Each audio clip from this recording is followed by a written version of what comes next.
presents Monica Pearson, One-on-One. Good evening, I'm Monica Pearson. Happy Father's Day. Most dads tell us Father's Day isn't as big of a deal as Mother's Day. So this year, we're not just giving them neckties and knee socks, but instead we sat down with some Atlanta-based dads who've instilled success, determination, and hard work in their children, all while making their own mark on this city. Let's go to the future. November 30th, 2021, Atlanta City Councilman Andre Dickens won the runoff election for Atlanta mayor by beating City Council President Felicia Moore. I hold out my hand to receive this precious baton of responsibility. He was inaugurated on January 3rd, 2022, as Atlanta's 61st mayor. He says neither compares to what happened on January 11, 2005, when his daughter Bailey was born. Fatherhood was the first big joy I had, like the first time I ever experienced this kind of supernatural joy when my daughter was born and I was looking at this creation. It was the first time I ever had like this feeling I couldn't explain, but I knew that it was internal. It was some other source. So being a dad, are you strict, liberal, or a hybrid? I am a hybrid, but I'm more on the liberal side. I have always had a great line of communication with my daughter. We talk about things. We often, have a great understanding of where she is in life and who her friends are. And she's a talker. She's a talker. She will tell you everything about her day, everything about what she has going on. And sometimes I just sit there and go, and I just listen and I take it all in. She'll give you a 1 hour straight without interruption explanation of something. And so I just love it that she feels that comfortable. Yes, she has me wrapped around her finger. But dad has to be dad. So let's go back when you started running for the city council and entering politics, because she knew her dad as the engineer. Yeah. And did you go to her and talk about dad's getting ready to do something that's really public? How did you approach your daughter about going into politics? Yeah, she was about 8 years old when I started running for city council. I told her about it. I said, hey, I'm about to run for city council. She didn't know what it was. She knew I was a neighborhood leader. She knew I was somebody in the community and I was just dad. But, we were out there knocking on doors together. I have great pictures of her with a clipboard and just walking with me, knocking on doors and asking people for their votes.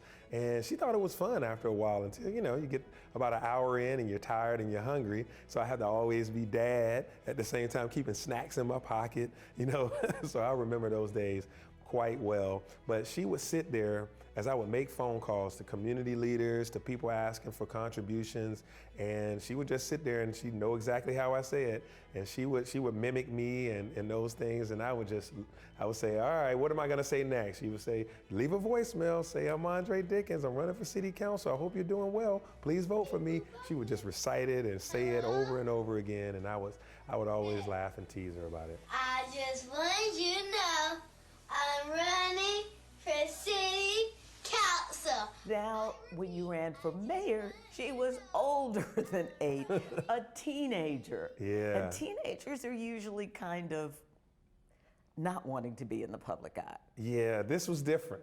So when I'm a city council member, she see my signs in people's yards as she's riding a school bus, and all the kids are like, that's you, that's your dad. They see the signs as riding on a school bus. Now she's driving and I'm mayor, candidate, so she can drive herself to my events. She can go around and, people are asking her questions like, that's your dad? Okay, good luck. I hope he's gonna win.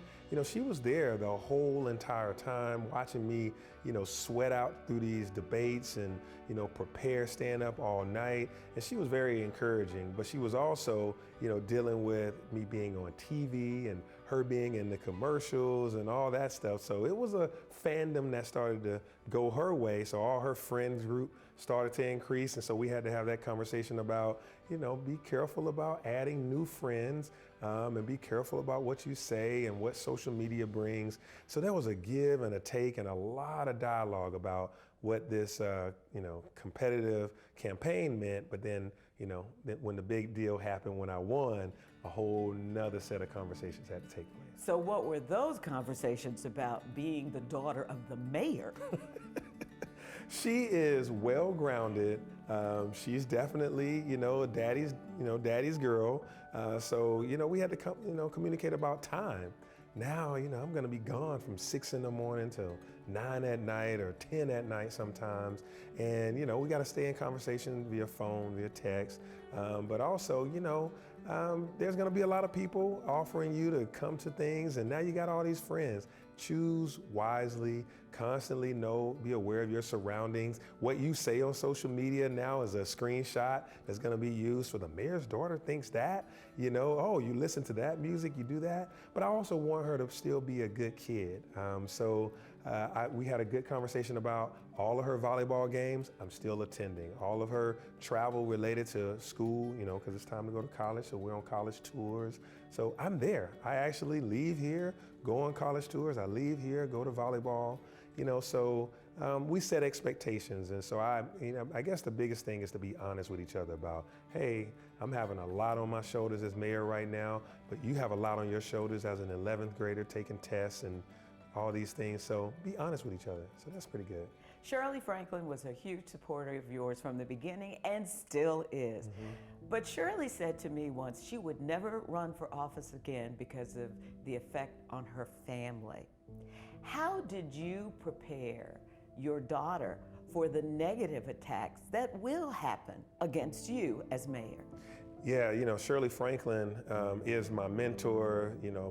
Her son was one of my best friends. So I've been with her on her career path as she became mayor. And I did see, her son and daughters all get the brunt of some of the issues that come with being a politician's kid. And so I'm very careful with my daughter to communicate, hey, people are all saying good things about your dad, saying good things about you, but be careful and aware of the gift giver. The bearer of good news also sometimes comes with ulterior motives. And so I tell her to make sure that she stays who she ought to be, whether dad was an engineer or dad is, the mayor of the city of Atlanta. That shouldn't affect how she sees the world and how she communicates with people. I continue to tell her that I draw circles, I don't draw lines, so she should embrace people, but also be very careful about, how to engage folks that are, not always the best of intentions. And so, we talk about the negatives. Sometimes, I've been hit with negative attack ads and campaigns as a council member and definitely as a mayoral candidate. Keeping my composure is something that I think she's witnessed. She's witnessed it on debate stages. She's seen it up close in person. And then, one day she said, nobody ever gets too deep under your skin, do they? And I was like, no, I try not to let it show if it does. And so hopefully, because we are together so often, she's been very careful to see how I behave.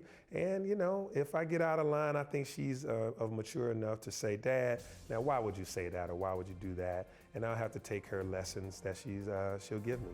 When we return, a side of the mayor few have seen when it comes to his daughter.